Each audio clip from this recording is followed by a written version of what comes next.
Hey guys, it's Avenger, welcome back to the channel. And that's a ridgeline. And that's a Wilga.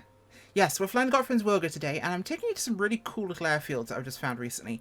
One of them's an Orbex, one of them's free, and one of them's the stock sim one, giving you some really awesome flying locations to really test your skills. Because these are unusual airfields. One of them's a tight approach, but the other two are very unique. So let's hop in, and let's go take a look at how this will take for us. Because this is our runway. Yeah. Right there. Short, it's sloped, and it's not straight. We've got a nice little campground here. And over this side, we've got a little cabin area and a fire pit.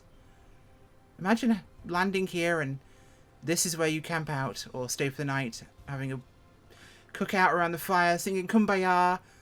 There's a little outhouse, of course, very important. You've actually got somewhere to go. Useful. But no, we're taking the Wilga out today, so we're going to get fired up here real quick. I'm going to get ourselves going. So, I'm going to pull my checklist up because I'm not an idiot for once. So, pre-flight checklist, left fuel tank is verified. That's verified. Right fuel tank is verified. Cargo. Looks good. Gust locks are removed. Let's go to our control surfaces. They are free and correct. All good there. Clipboard is selected. Let's get our clipboard out. So we want engine realism on. We'll leave that off for now. We'll leave the hammock. We'll put these all out here. Pitot covers. Chocks are out. No, let's hold the brakes because starter air is good. Ooh, I have legs. Ah. Oh. My hands don't move, but I have legs. Yeah, we can stop now. Thank you. We can stop now. That's annoying. That can go away. Let's just stop the aircraft here by not... See, I'm putting brakes on, but it's not doing anything. Go figure. Probably on level ground. It's a good place to start. Okay, so these are all good. Cabin door will be closed. We'll do that now. And then we'll go to before starting engine. So, cowl coolers. Shutters opened 100%. They are open 100%. Oil open 100%. Boom. Confetti. That is open. Elevator trim wheel is at neutral. We should be. No, go back inside. Prop pitch is high. Low RPM. That is set correctly. Throttle is cracked. Mixture will need to be about halfway out because we're at quite high altitude. 4,500 feet. Overall protection switch is going to be there. That needs to be on. On. Auxiliary battery switch is on.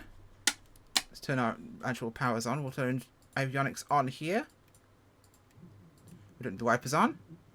Fuel pump will be on. Storm warning on. Don't need any of those. Those are good.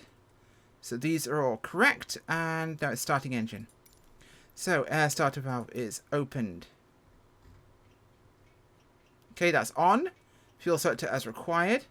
We are selected to left on realism. That's our primer.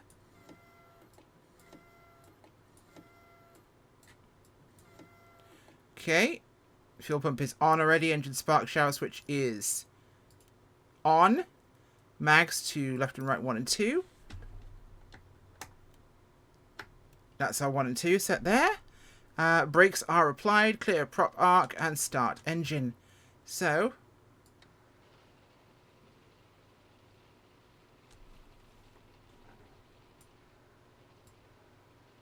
that should be our engine starting. Not sure why it's not doing, but we should be able to start it. We're not prime enough. That's entirely possible. Oh, it tells me. I was underprimed.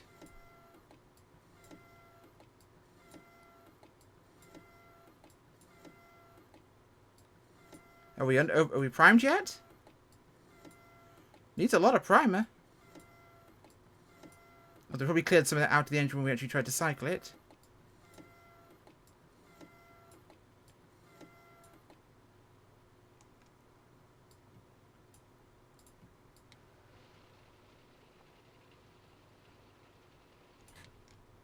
Niet. Okay. Problems. Is this actually selected to a tank?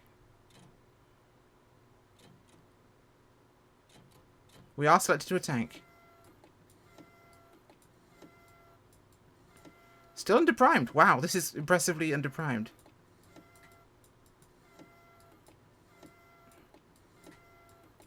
Apparently it stays underprimed forever. I do have fuel flow, don't I? That would be a very important thing to actually have fuel in the system. Fuel pressure. Do we have fuel pressure? Don't see fuel pressure. We have fuel tank. Those are good. This should start. You know what? I'm gonna faff around. I'm gonna cheat. Hit the magic button. It didn't want to behave itself. I'm following the checklist. Screw it. Right, so we'll put our GPS here because it's going to be useful for us. We're here about flying today, not worrying about this, and I don't fly the Wilga as much as I'd like to, so there is that. Make sure that's on.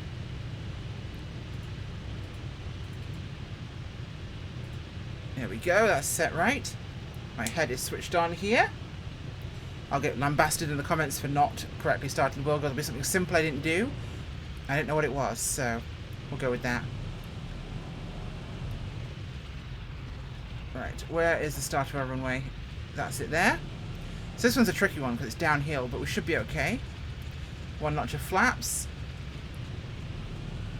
Power smoothly applied. Keep the aircraft straight on the roll. It wants to kick left. A little bit of pressure. And we should be good. And we're up and away. Get the nose down here. Try and build some airspeed. Get the rudder off. Flaps coming back up. Trim her back to a more neutral flying position. And we should be good. This is mostly flying down the valley from here. And we're heading to Soldier Bar. This one's wild because you're basically landing on a complete slope that is curved and twisting and has wooden slats across it to help you grip. Yeah. This is quite an interesting location. This old girl is actually pretty quick, so this is the Wilga 80X, the more modernized variant. So we might not take too long today. I guarantee I did something very stupid when I was starting this. Something I did will have been wrong. And because I didn't want to faff around in the video, I hit the control-y button. Sue me, I'm human. I try my best, I try and follow instructions, I try and fly unique different aircraft on realism modes and usually get my own ass screwed over by it. So let's make sure our prop RPM is in a good arc here. Everything's looking green right now. Our mixture's pretty good, I'd say, in terms of fuel-air ratio. Operating at higher altitudes, you're going to need longer distances to land and to take off. You're also going to need to have... Starting the engine with it full rich is also going to be too rich. You won't have enough air. So the mixture needs to be leaned off so you have the correct for the pressure altitude. Which when you're higher up will need to be reduced. And definitely will flood the engine. What's this? Okay, that's fine. All our numbers are in the green here, so we don't need to change anything just yet. We'll leave our shutters in the position they're in. But it's a nice simple flight down the valley till we get to Soldier Bar. This one's the Orbex one. It's really cheap. Orbex's airports now are actually pretty fantastic for their prices. It makes them a lot of fun. And look at the state of this thing. This is a weird and wonderful little aeroplane. And I love flying it. I really want to fly it more. I just don't is the problem. Especially seeing as the actual float version. You can paddle like the old A2A Cub. Speaking of A2A, we're getting the not the Comanche. Is it the Comanche? No, I've got to be wrong. Is it a Comanche? I think it might be the Comanche. Or am I thinking of the wrong aircraft? No, it's the Comanche, the 250. Yeah. The Comanche 250 from A2A very soon. Exciting, very exciting. But here's another one. Coronado, if you're not following their Facebook page, have announced and have very finished images of the 182 RG with classic steam instruments. Oh boy, give me. Yes. Sure, it's not an A2A, but it's a 182 RG. That is a nice plane. A high wing Cessna, quick, slick, retractable gear. I'm very down for that party. Okay, shouldn't be too far for us to get down to Soldier Bar down here, but we are very constrained within the valley confines here, so if we're turning around, we need to be off to one side to do that. Right now, we should be pretty good, so we're going to keep it straight here. But it does pay to keep an eye out below you to see what you've got down to work with. In case of emergencies, it's all river here. So, other than the occasional bar, not really a lot of options. So we have to be very careful with that. So it's down here, then we take a right in the valley just up ahead, and that will lead us to Soldier Bar, where we're going to have a really good challenge taking off and landing. That won't be very tough. Idaho is a playground for bush pilots in real life, and it really isn't a sim. There is so much support for airports here and airfields, strips, of every variety. Sloped, flat, long, short. It can really challenge you. Like, as a pilot, it's a ton of fun to fly these sort of places because it really tests you. Some trim here. Engine's looking pretty... Oh, bit of an updraft there. We're on real world weather right now, so winds actually aren't terrible. We're looking at about 3 to 4 knots. We can't change our directions for these airports because they're one way in, one way out. They're sloped in most cases, meaning that we haven't got a choice. If the wind's too strong, we just can't go there. 4 to 5 knots we can handle. Plus in the valleys they tend to be pretty straight, so we'll make it a bit of a crosswind, but we should be fine. We're certainly not going to be landing with a tailwind. This thing's a quick little beast, isn't it? Or it feels quick. Maybe it's just the style of the cockpit, I'm not sure. So this is our right turn up here, where the river forks.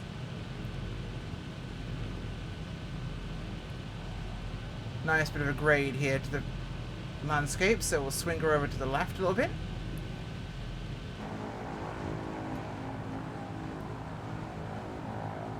This place is breathtaking too. Absolutely breathtaking. I love it. So it's a right turn here, and we head over to Soldier Bar. This one I highly recommend for anybody who wants a real challenge, because this place, when you see it, you probably won't actually believe it. This is a gnarly little strip to get in and out of. I've never seen a runway so sloped they needed to actually have like wooden slats on there to give you grip. This is us here. And then we'll be back out this way we came, and then continue down there to head on to Lower Loon Creek, which is tougher and bigger stuff, but this it should be absolutely fine. It's a good little destination run for us, so we can do a departure from here and the one before us. Before, that's easy. It's relatively sloped, but you've got a good straight lead in. That's important. You've got a good ability to come in from there and make a good stabilized final approach, bring the aircraft in, set up how you want it, and land. This one is on the side of the valley, so it's going to be a bit interesting for us. We'll take a look as we get there.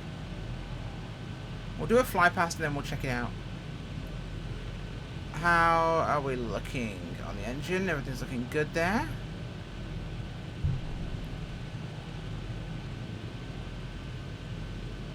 Temps and everything looking good. Okay, should just be around this bend. So we'll drop our power back here. I don't want to be loitering a little bit. So we'll pull our power out. And there we are. That's our runway. I'm not kidding. That is our runway. That is our runway. We'll do a quick flyover to check it out, and then we'll come around and set up for it. But this is our airport. Told you it'd be exciting, didn't I?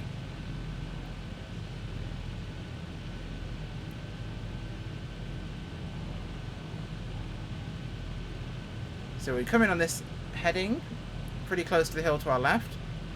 And you'll see there's the wooden slatting on the runway. You'll see that a lot closer in a second. As we come up over the crest, and another 206 model on the ground to tease me. Screw you, developers. Several Apex developers have had 206s on their sceneries recently, and it angers me greatly because I want one in the sim.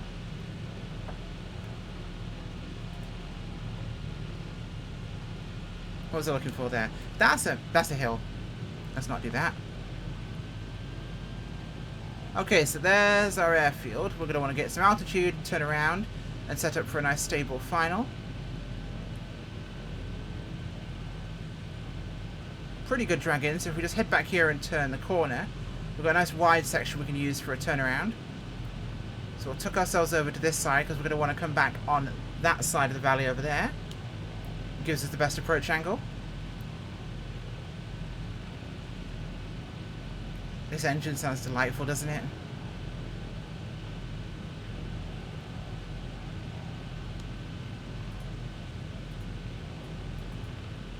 Oh, I can't open it because it's flying. No. Okay. Right, let's set her up here, shall we? She bleeds speed very easily.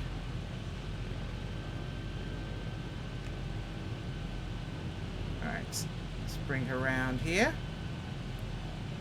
Keep my nose down. We'll put flaps out once we're straight and level. We don't want to upset the aircraft. Don't forget you're dealing with thinner air as you get up in altitude too.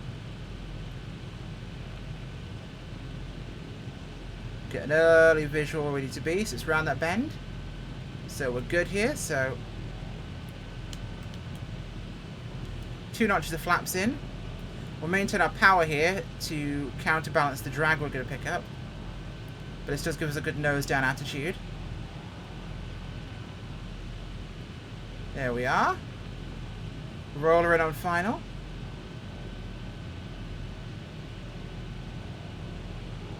Okay, lower the nose.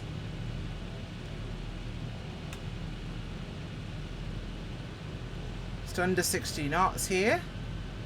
Really close to these trees on the left here to get a nice straight stable final. We've been blown a little bit to the side, so we'll just grab the nose round to the right slightly. We're going to come in a bit shallow here, so more power is needed. Bring the nose up a little bit. Hold the power. Say hi to the goat. Okay, power out. Let's let the nose drop here. Bleed off some energy.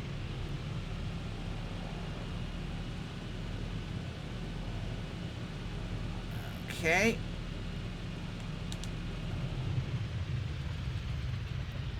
Touchdown.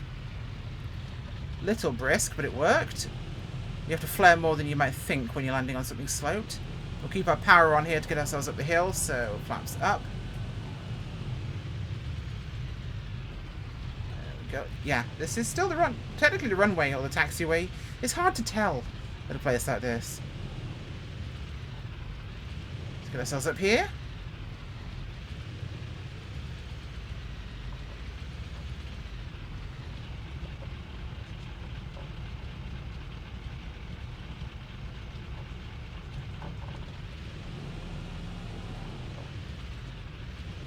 Look at him sitting there with his 206. I hate him. Okay. So we're stationary. Let's go take a look around. Oh, turn my head off first. I hate them. I hate them all. I really hate them all because this isn't even a bad model. Like, yeah, it's pretty low poly. But as an exterior model, I've seen worse in The Sims before. Give me 206, please. I like the 206. I hate you. Specifically you, Mr. Camo Pants and Polo Shirt. And white sneakers. Really? Screw you. Ugh. So what have we got here? Lots of kind of tree stumps and bits of debris, which is really nice to see the scenery. A little bit of, real life kind of material. And this is what we have here, these wooden boards down the runway to allow us to have grip.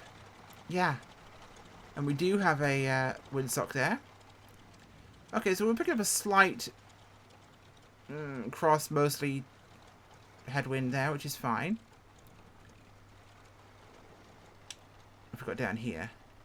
Oh, parking spot with a marshal, so you can park down here. And I saw buildings over to this side, I'm pretty sure. Or a building somewhere. Am I blind? There's a very good possibility I'm blind. Ooh, pretty rocks. See? Pretty rocks. Love it when they enhance an area like that. There's our building. It's just a toilet. And an open air one at that. Okay. So all this has is a toilet and ability to camp. It's not a holiday destination, I will admit. The last one, probably better. But let's get this old rattle can out of here and head down to Lower Loon, shall we? Taking off from this is a lot trickier than landing at it, that's for sure. Okay, let's work out how we're doing this. So,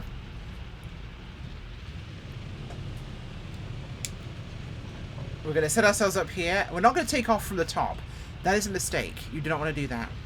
Because trying to take off roll with a curve, with a grade, this is just asking for trouble. So we're going to let it roll off the edge. We're going to give ourselves a notch of flaps. Everything's looking good on the engine. Prop full fine. I'm just going to let the speed pick up. Full power here where it gets straight. Hold it steady.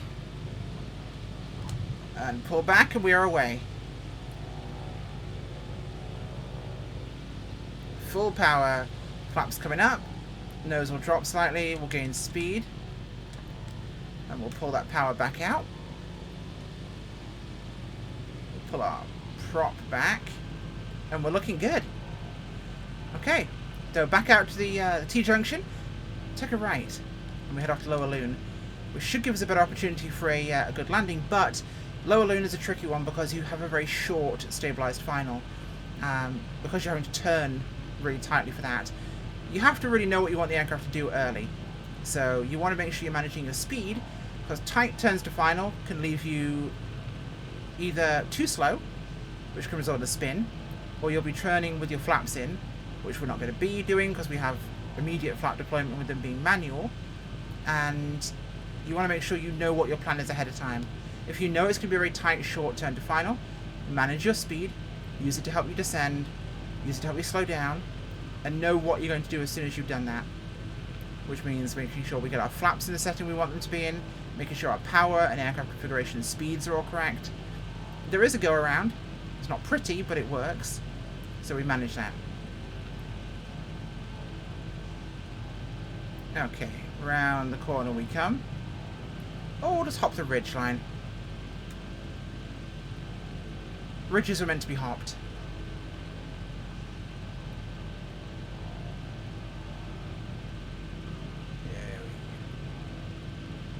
I wonder, will the Wilga do a barrel roll? There's a good chance it will. I'm going to find out when I'm less close to the ground, though.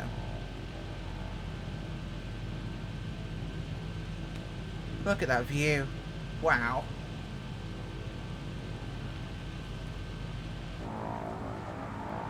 That is a view, isn't it, boys and girls?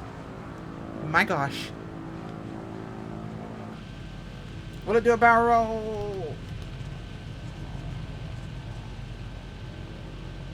No, it doesn't want to do a barrel roll. It got most of the way over. Then it said it disagreed. Well, better luck next time. Let's lose some of this airspeed here. What's that down there? Is that another airport?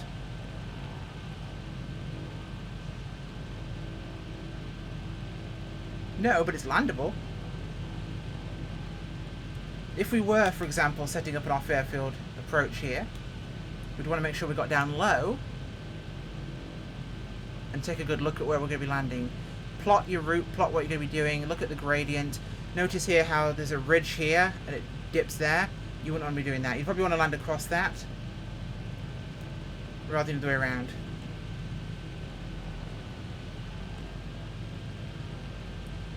Okay. Getting some altitude back here. We are quite down in the valley now. Should come across a couple of strips on our way down there. We'll take a look at those and talk about their approach methods once we get closer. See, I was going to do this in an aircraft I know far better than the Wilga. This is why we're flying the Wilga today. I was going to do this in an aircraft I know better. Now I was thinking of using either the Cub, or the Husky, or the Beaver. I did briefly... Oh, wait. Oh, thank God for that. Isn't that better? Quiet. No, I was going to use the Beaver, the Husky, maybe the Cub. I was even considering showing you how to do it with a low-wing Piper. I was going to try the Norseman, but that thing hasn't got the legs to get off the ground at these altitudes. It's a bit too heavy. So, these sub 1,000-foot strips are pushing it for that aircraft. But, God, this is so quiet. Oh, why didn't I click that button sooner? Arrgh. The Wilga, though, is a good bush plane. It's small, it's light, it can get up and off the ground pretty quickly. Power to weight ratio is great, that's important. And manual flaps really help because you can get that instant deployment you really want in these environments.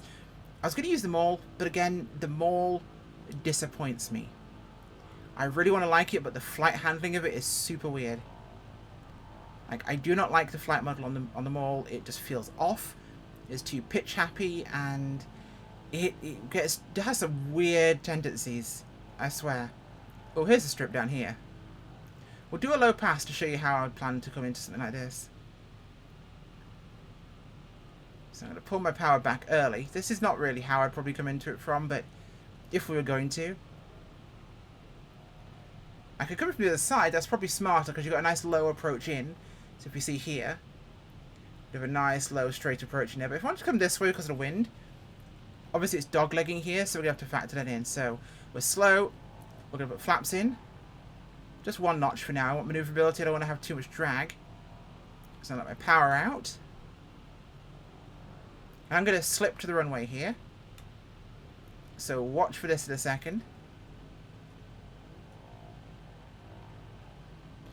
Going to hold our attitude. We can look at the runway. We're going to focus on that start point and the direction the runway is facing. And I'm going to throw her into a side slip here. Managing that with power. So as I'm just going to slide her across. Holding the aircraft on the power. Keep an eye on my speed. Just flying it sideways. Normal day in the park. And we'd come down here. We'd let her straighten out. And we would touch down.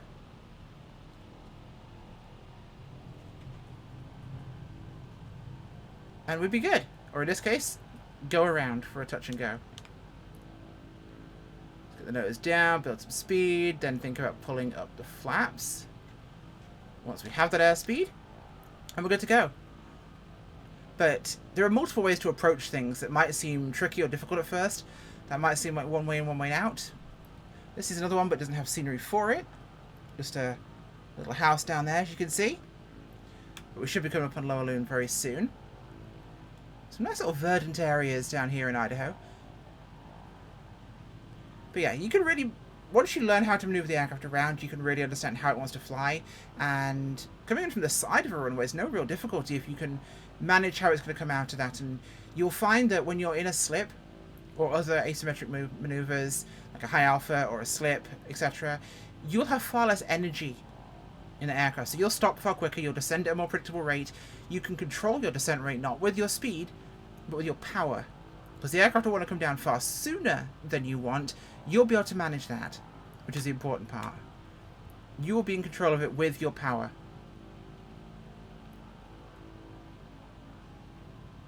God, this is pretty. Loud noises.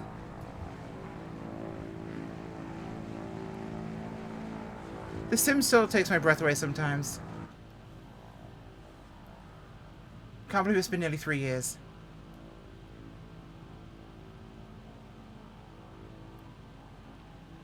Ooh, catching some updrafts there. Keep our nose down.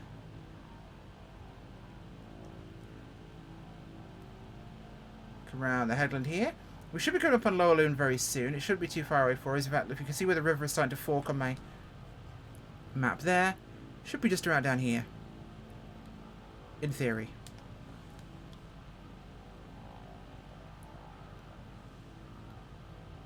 Oh, watch out for the valley sides. Those could be tricky.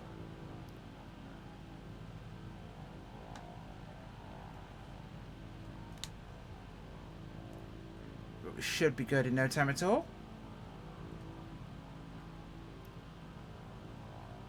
Keep ourselves set where we want to be.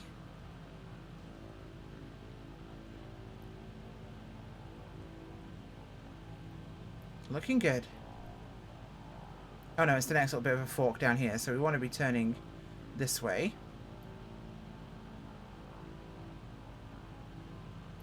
I never thought we'd find a sim like this, you know. I thought this was the purview of Orbex add-on areas and combinations of auto-gen scenery and photometry.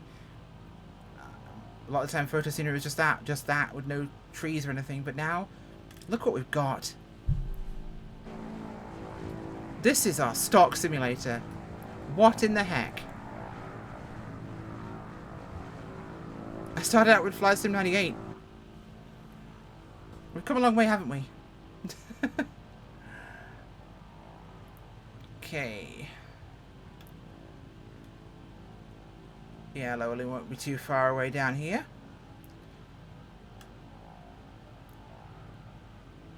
I think there's another couple of little spots along the way we could look at, but we're not going to be touching down at those, I don't think. We'll talk about it, but we will not touch down. The touch and go back there wasn't planned, but it looked like a really interesting approach option, so I wanted to try something fun to show you guys how that functions. But I will link to a couple of these Idaho strips I have found recently that I really think you should check out. There's some fantastic ones out there, and they're all very, very excellent. The guys making these sceneries deserve a lot of your love. They put tons of work in. And if any of you scenery guys out there do start, you know, looking at other options, do some in Montana, please. Make me some nice little places in Montana. I would love you long time.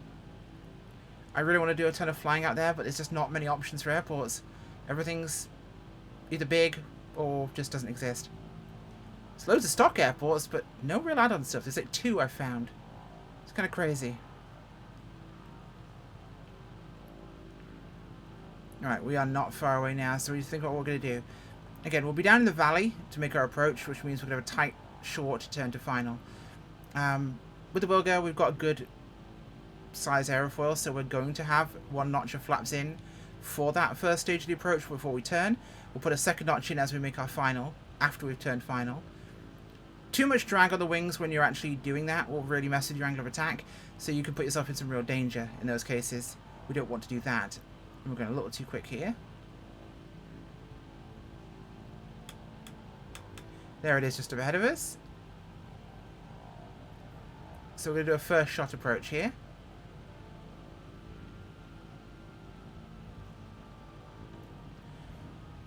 I'm going to drop it down low. Well, we've got a couple of kinks before we need to worry about that. So we'll go across this ridgeline here. Make sure we can get ourselves in a good, comfortable spot without too much altitude, because if we have to lose a lot of altitude, we have to get rid of that speed somehow. Altitude can give you airspeed, or airspeed can give you altitude, and altitude can give you distance. But it's all a matter of managing energy. Glider pilots know this really well, managing and maintaining the energy of the aircraft rather than just going, well, I could just pull the power out and wait till it slows down. You can, but if you understand how the aircraft wants to behave in the air and the physics of its energy, you'll manage the aircraft a lot better. Okay. Alright, we're on our final stretch here, so we're going to pull the power and drop in. 1 notch in. We're turning before that peak in front of us, so that's a good reference point for you. The one there. Drop our speed in.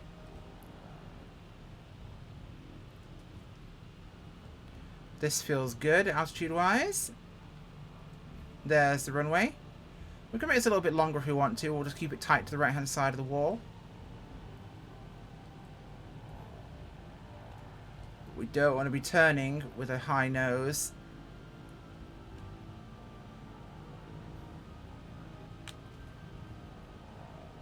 Okay, make that final turn as broad as we can.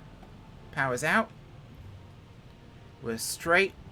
2nd notch of flaps. Power to manage our impact point here.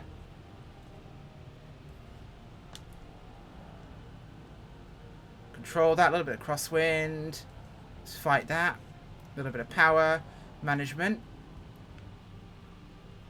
Watch our reference point. And we're down.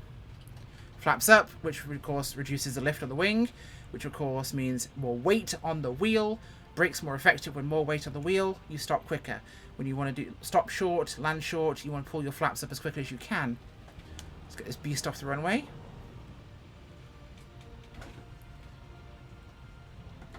Hopefully, you guys got to learn something today. Probably not a lot. I'm not exactly the world's greatest teacher. I do try. and hopefully you can find some of what I showed you today interesting. And I would really check out these airports. They're fantastic little spots, and I think you'll enjoy them a great deal. Thanks for watching, guys. Bye.